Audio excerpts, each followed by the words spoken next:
Hi, my name is Tracy Cook, and welcome to the podcast series Victim to Victory. This series gives a voice to those that have overcome obstacles in all forms, that dare greatly to share their real stories. Amazing humans, amazing like our upcoming guest, that has seen hope and risen above those adversities to become victorious, that now support, empower, and inspire others to do the same. And today we are giving a voice to Tatiana Vilarea. Welcome to Victim to Victory. Hi, thank you for having me. Thank you so much for this wonderful place to share these amazing stories and all your amazing guests. Thank you. Thank you for Oh, having thank me. you so much. Now, before we get into your story, I want our audience to know how empowering, insightful, and how amazing you are in the space that you take total ownership of. And you need to connect with her, everybody, because she is the change in the world that the world needs. And that's what Victim to Victory is all about. So Tatiana is a trauma integrative hypnotherapist, intuitive, and coach. Now that we need to know more about. Now listen to this, she's amazing, okay? She found her soul's work as a result of a life-threatening diagnosis at the age of 21. 21, wow. After coming to the States alone with $350 in her pocket. Wow, okay, this story is amazing. She followed her calling, had a near-death experience that changed her life and created a business where she now helps purpose-driven women heal emotional wounds and trauma so that they can overcome their inner blocks, step into their purpose, leadership, and impact. Absolutely amazing. No, not only that, this woman is a superstar. She's a rock star. She's changing lives. She developed a highly effective modality that releases negative emotions and traumatic memories stored in the body's neurological patterning and cellular memory. Now, that may sound like a lot to people that aren't used to hearing that kind of language, right? And Tatiana will hopefully break that down a little bit for us as part of her story today as well. And she combines this with subconscious and energy work. And I'm so excited to hear what she's got to share here, while shifting old patriarchal paradigms of prioritizing mind-based therapeutic approaches to body energy and emotional healing holistically as one. So there is a lot of language there that maybe some of our audience, Tatiana, aren't familiar with. It's probably foreign to them. And I know how much it is helping people. I'm so interested to hear your story. Where does it start, Tatiana? Well, it probably should. We should probably start with this attempt at age 19 to run away from my family with $350 in my pocket. Actually, two people gave me money. It was something around then, that amount. And I thought I made it in terms of I ran away. And yay, it was supposed to all stop, all the wounding, all the nightmare I lived in. And I was supposed to start life from scratch. But I was naive, young, and I didn't know that wherever we go, we take ourselves with us. And 2 years after, I get diagnosed with a developing cancer. And in the I have the surgery for it. I get, like, the doctors scare me to death, and I get rushed into the surgery. And of course, after that, they say that we couldn't remove everything. You still have to live in fear for the rest of your life, basically. And I remember this distinct moment on New York train. I lived in New York, and I realized that I'm not going to live in fear. And I had a mentor at the time, and I remember reading her email on the train, and the email said that if you're going to be afraid of the cancer coming back, It's going to contribute. And very early on, I started my spiritual journey back when I was 17. Right. So by that time, I figured out, okay, I have nothing to lose. I'm gonna try. The main thing for me is to manage that fear. And so, but in addition to this, to the cancer, I developed a medical injury post the surgery. And so for the next 4 years, I'm going to be looking for myself for that solution to the neurological damage that I had. So a lot of the things I do now that are, you would say that if I work with female entrepreneurs, with leaders, with professionals, how does it connect to the body? And my path brought me to the more what people would call mindset work, because we're so conditioned to believe that the mind is primary by that old patriarchal system. And so everything, and I'm a hypnotherapist, you might think, right, that why would I say that it's not the mind, it's the subconscious mind. All of it is about the subconscious mind. And I thought that too, until I realized that, okay, I healed my medical condition. I discovered hypnotherapy for its amazing ability to rewire neurons, to rewire neural pathways. And my injury, which I've tried everything under the stars to resolve, to heal, that medical injury was rewired, and basically it never came back in one session of hypnotherapy. And I've tried everything. So obviously from then on, I wanted to share it with the world. And also kind of thinking, okay, now I'm going to work with my subconscious mind, and it's going to be the solution. So if it works so amazing for that neurological repatterning, and everybody talks about subconscious, so I went to study more about, hypnotherapy, got all the certifications and whatnot. And next thing I know, I start my business. And all of the same patterns that were showing up from that early age from my family, which I came with to America, couldn't run away from, started showing up in my business. So if before they were showing up in my personal life, with dysfunctional relationships and broken boundaries and all of the side effects of being a victim as a child with authoritarian or abusive or in other types of parenting, right? So now all of this, what used to be showing up as my health issues or relationship issues or money issues, I don't know how many times, honestly, I did not have money for food and for rent living in New York alone. Right, because I came to New York alone, no friends, nothing, and all this ordeal with my health, right? No support system whatsoever. I was on my own, and I was determined.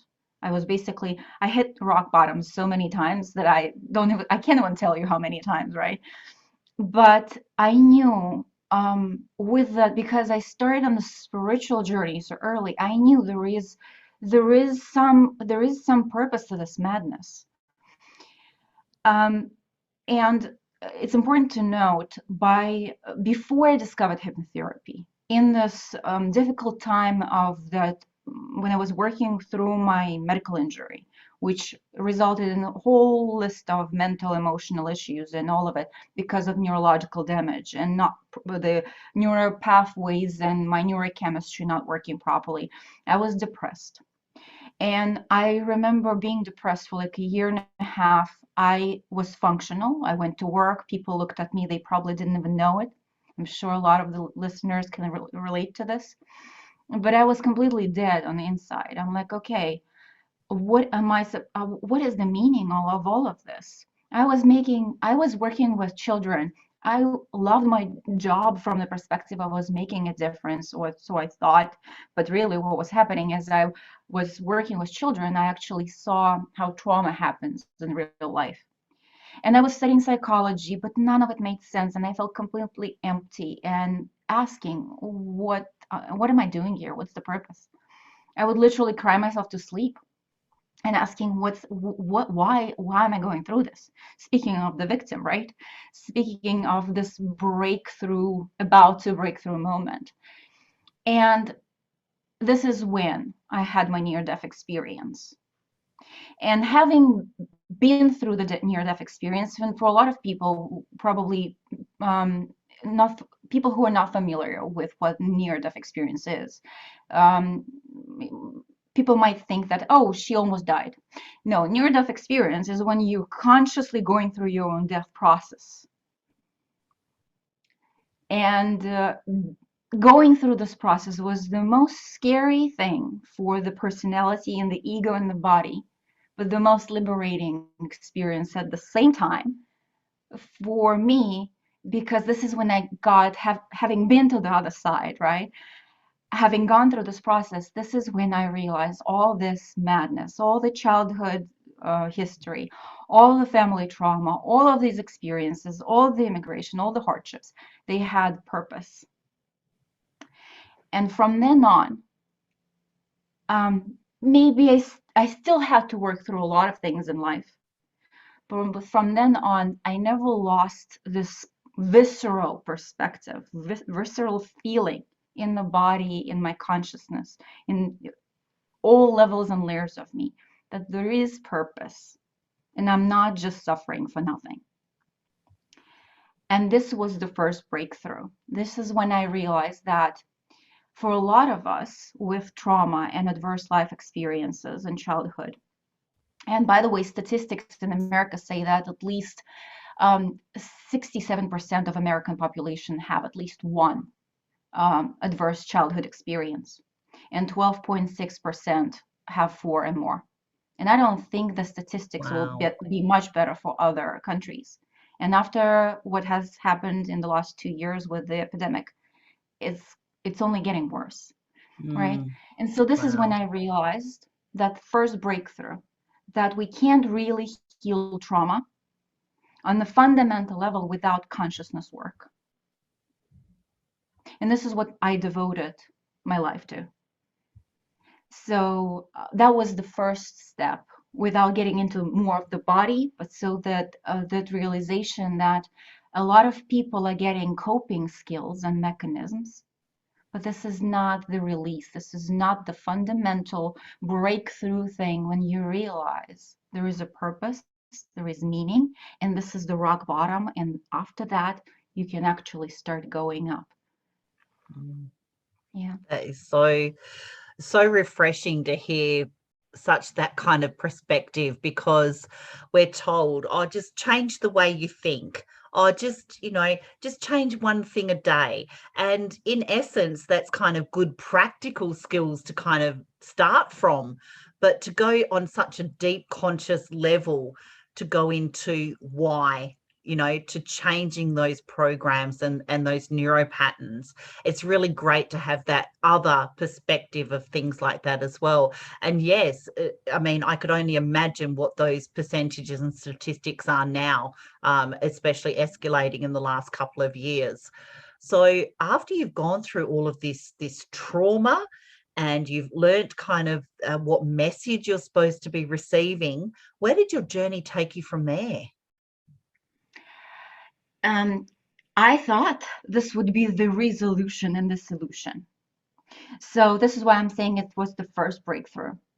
Because after that, I made it my mission to help other people get into those expanded states of consciousness and altered states of consciousness experiences, so they can feel and connect that connection to their souls, to the universe, to that oneness that we all forget here in the school of life. And I studied hypnosis more from the perspective of altered states of consciousness, because this is what I believe truly hypnosis is. It's a tool to get into those states, for that higher guidance, for that higher connection, and for understanding the bigger vision, the bird's eye view. Why did I go through all of this? And my clients who were getting in those states, working with quantum hypnosis, everything was going wonderful until I realized that, yes, these experiences create a watermark.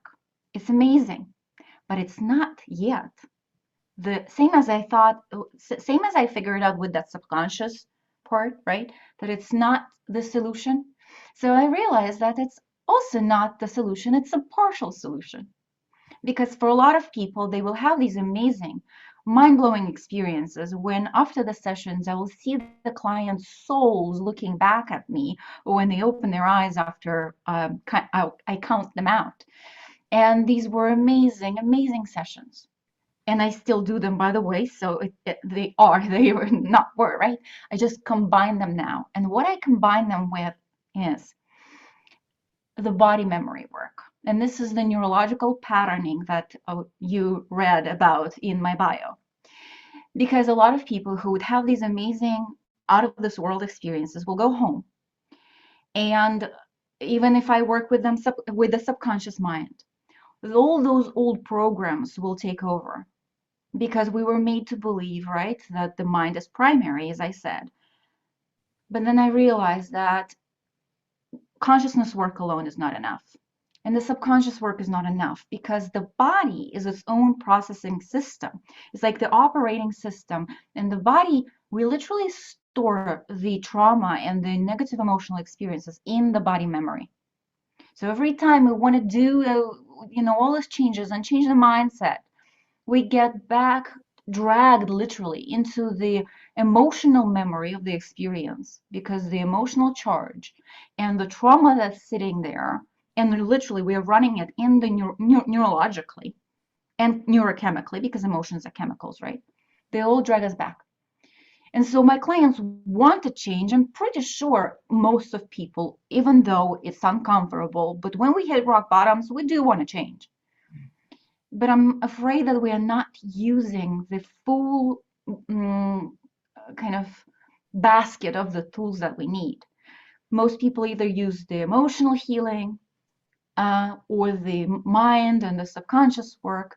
And I decided, well, what if I combine it all? And this is how I developed my modality.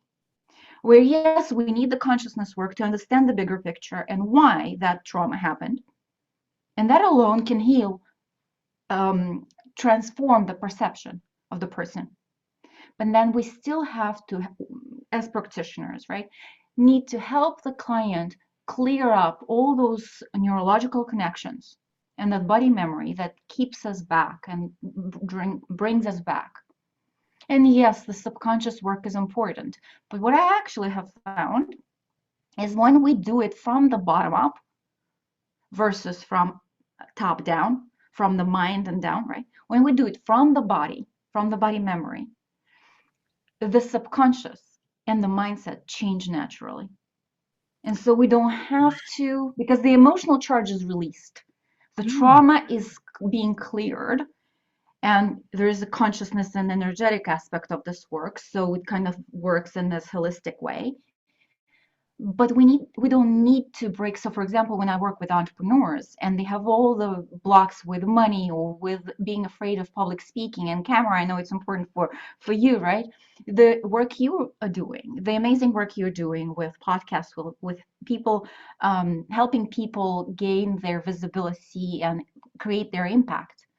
Well, when we release the trauma, the body remembers, because that's where the state of unsafety. This is why so many people start their businesses, but they continue to hide. And so that state of unsafety lives in the body, in the neurocircuitry. Yes, it's the subconscious. Yes, it's all of it. But without the body piece, we try to change the mind, and then we make, I don't know, 5 steps forward and go spend so much money on coaching. I got into $15,000 in debt in coaching, trying to change my mindset, until I realized I couldn't be on camera.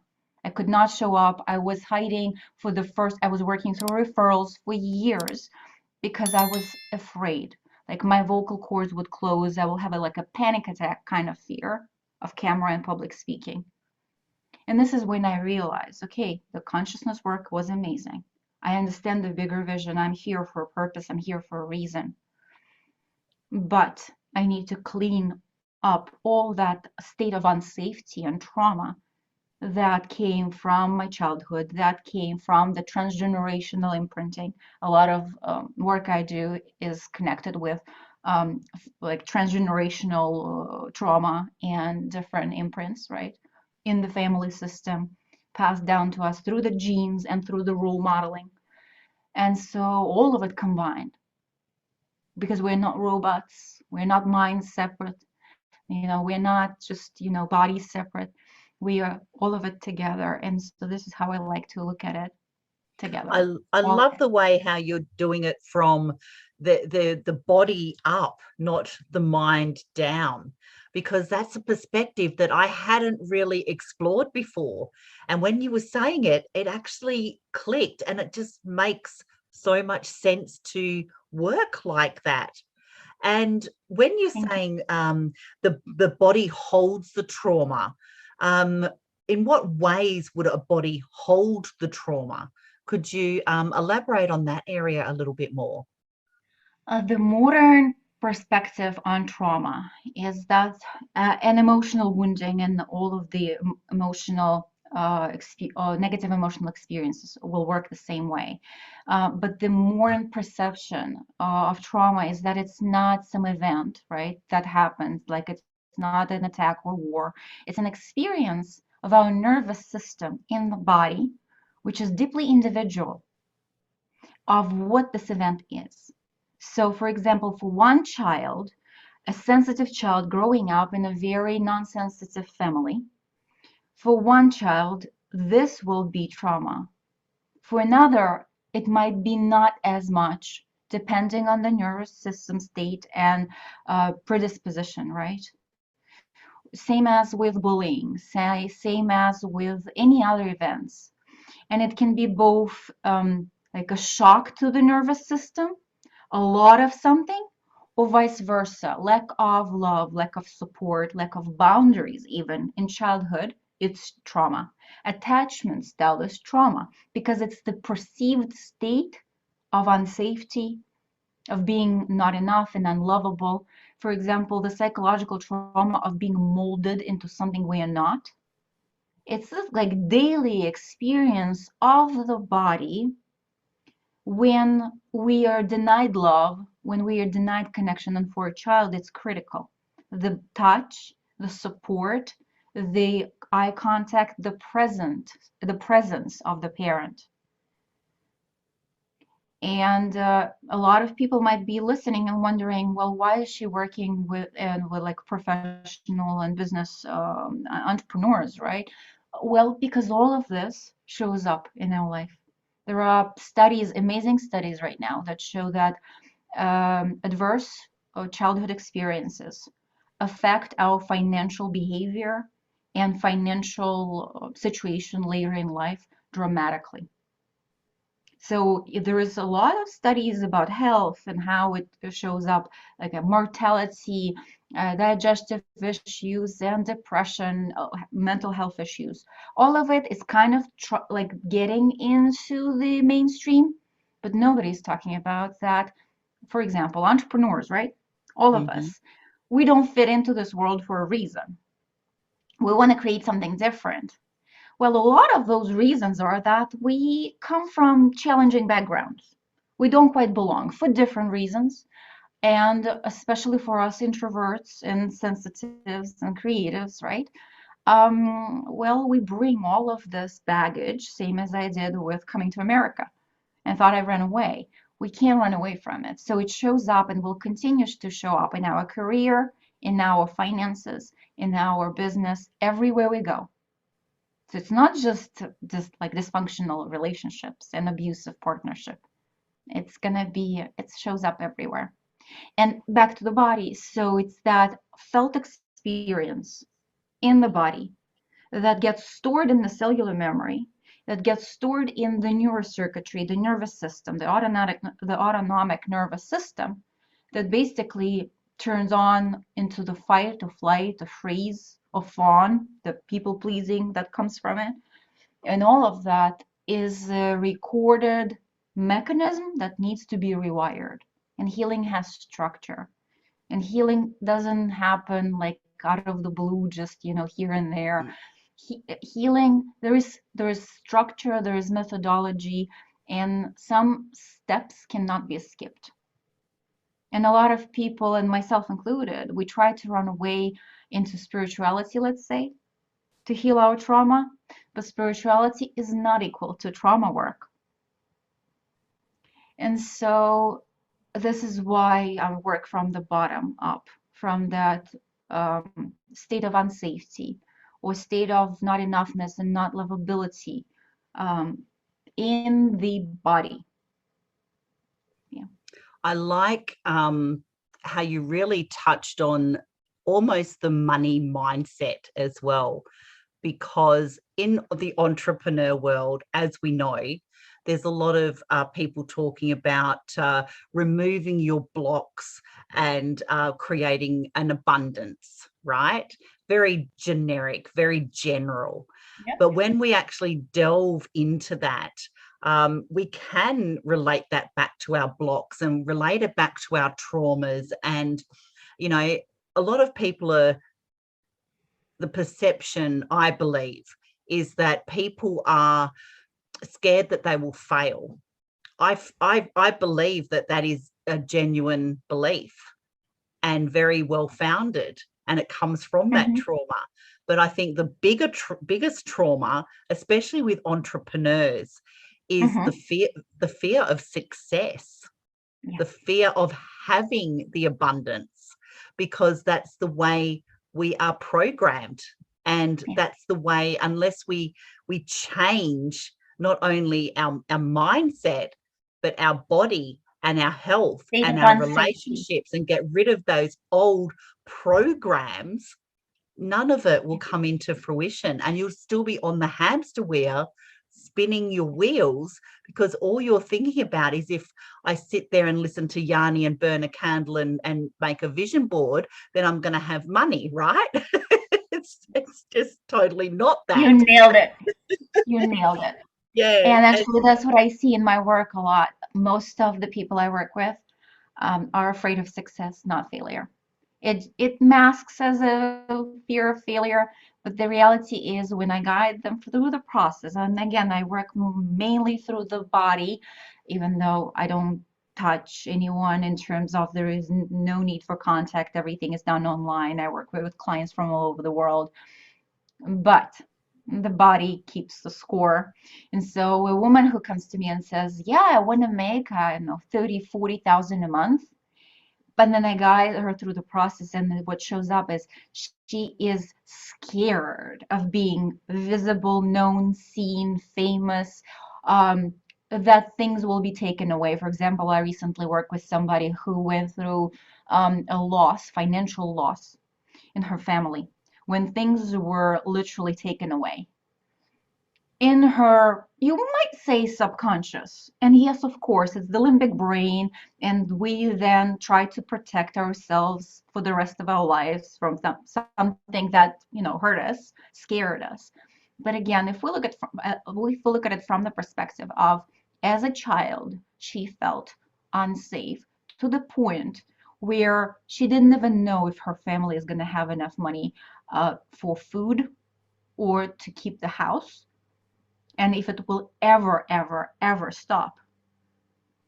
And the decisions that the child made and the associations, together with that body memory, literally losing, not only losing the wealth, the status, the shame of it, but also losing the parent.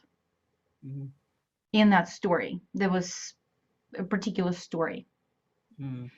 For example, when money is used as a means to manipulate by that patriarchal system, when the father has the money and the mom is more of the subservient role, and we observe it all. And yes, you might say it's subconscious, but I see in that transgenerational trauma. And this is how I work with it, and this is why it's effective, and the results are created in real time. There is no need to wait and see.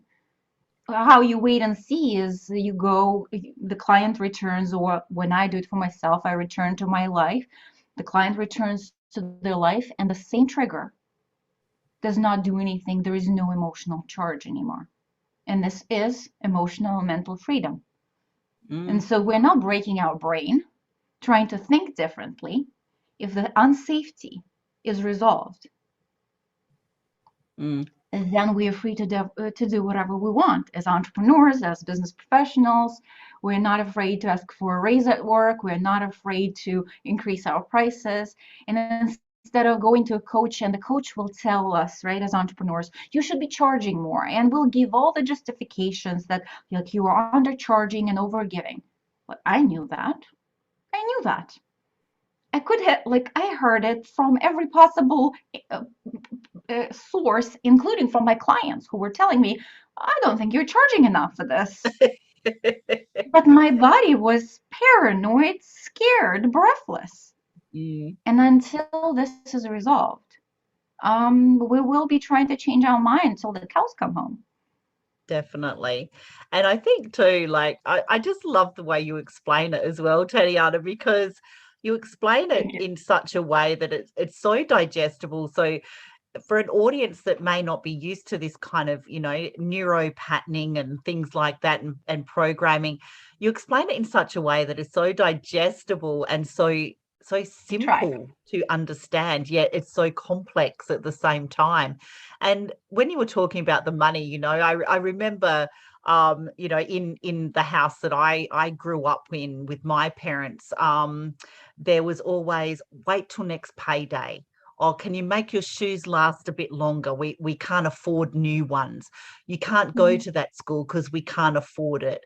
A Sunday drive would be driving around the fancy areas, looking at the rich people's houses and then complaining how selfish they were and how evil money is. So all of this old programming, it's still a work in progress for even myself, because it's hardwired. Right? It's very hardwired. And when you're brought up with seeing that, and you said it, you're seeing, you're hearing, you're feeling, and that's embedded into your programming. So to reprogram when it's so hardwired, that's why it's so important for people like you that are helping people in that space. When we say step into our power, we've got to remove those blocks, right? We've got to release them so they don't charge anymore, so that we can charge more. Yeah, definitely. And how much of what you're doing now, because I know how passionate you are in this as well, is all of this as a result of your childhood trauma, and you saying no more, I'm going to heal myself as well? I would say it's more it's more of the result of that, knowing that everything I've gone through in that victim state had a purpose and a reason. You probably interview people and hear it a lot that I don't think I will change a thing from my past.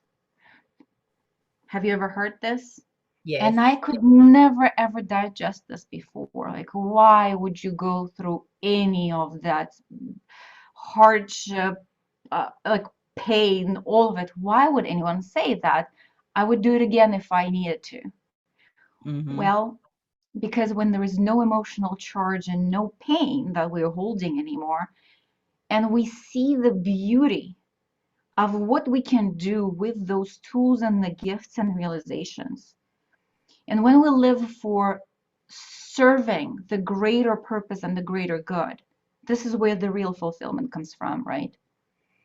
Would I change anything? Yeah, probably would like to change a couple of things. Would I tweak things a little bit and make it a little bit easy? Yeah, for example, I wish somebody told me, Tatiana, go and heal your trauma with money.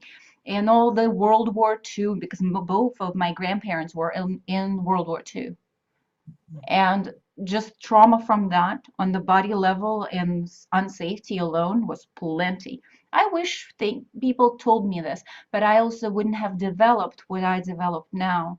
And I would not be creating results for others who need it, especially in this day and age on this planet, with the speed, with the passion that I'm doing it with. So, as strange as it seems, when we are in the victim state, to hear these things from that bigger purpose, from that out of body, near death state, everything that I saw there kind of came true. And so that's so that's powerful. what I was saying. That bird's eye view is just so powerful. And it's very hard to put yourself into that situation as well and think, wonder what that would feel like. I wonder what that would look like for me. And just those feelings around that as well. And for you to actually have the awakening and the expertise and the passion to wear your story like a superhero cape and not an anchor, and just to really embrace your story. And it's very common for guests on the Victim to Victory podcast to say, yes, I would tweak a few things about my journey and my story, but it's my story and it was given to us for a reason. No matter how traumatic, no matter how victimized, it is to learn that generational lesson to leave a better legacy, because a legacy isn't monetary. A legacy is breaking generational patterns. That's what I believe. I've been challenged on that before, but I truly believe that we can only go through those generational cycles for so long before somebody kind of goes, okay, it's my time now. I'm going to cut yous off, put yous back there, and we're going this way now. Yeah. And And I then love doing it that. for others. Yeah. I love Doing that. it for self first and then doing it for others. And then it becomes quicker and quicker and quicker. And this is what we deeply need on this planet. We cannot go on the way we are going. And your words have just come at, I'm feeling it. Like I'm literally, like my breathing's changed and everything. I'm literally feeling your words, because we need this. It's an essential resource. It's an essential tool, and it's an essential emotional skill that people like you are serving other people with such a passion, you know, with such an inspiration, Tatiana. You know what I mean? You serve at just such a higher level, and that ripple effect, that generational legacy effect, not only on one person, this is generational. This is epic, mind-blowing, sometimes hard to fathom what future generations will benefit from, just from one person doing a bit of work on themselves. And just really getting in tune and alignment with where they need to be. And that's what you're just such an expert in. And what kind of message would you like to leave the audience on today? I would probably share that message of hope that the painful, long process of talk therapy and all the more of the mind-based approaches, they have taught they made people weary and scared, and we know that it doesn't work. We know that something must change. And so people, I truly believe people do want to change, but we have not been given the full picture, and we have been misled for however it happened in the historical time frame, and we started believing. And all those, by the way, psychology is a field, psychiatry, NLP, hypnosis, all of it, all our medical and educational system were developed by the patriarchy, by men who were disconnected from their bodies and feelings. We live 100%. in we live in cultures that are completely disconnected from bodies and that bodyfulness state. And so people think that it takes years, and everybody kind of got in this paradigm that it takes years or it's difficult. Does it take work? Yes. Does it take commitment to yourself? Yes.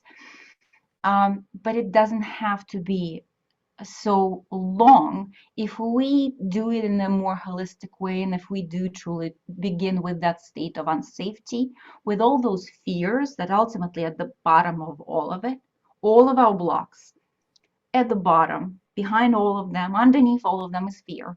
And if we address that first and do it from the level of the body, then it doesn't have to be so torturous.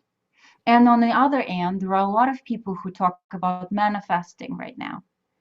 And all of it is wonderful. But I have learned through my personal and professional experience that the energy work and the quantum work and meditating for 4 hours a day is not equal to trauma work.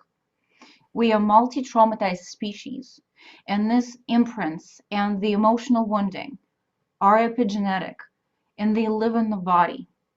And so it helps and speeds up the process so much more. When in addition to, I would not be able to survive this world without meditation.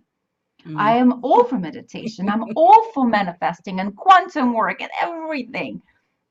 But it is in the combination of the very human 3D, so to say, trauma, body work, emotional healing, inner child healing, removing those money blocks, and all of that very grounded work, and then very non-grounded, the consciousness work, the quantum jumping and all of it, and combining the two, because we are here embodied, we are in those bodies.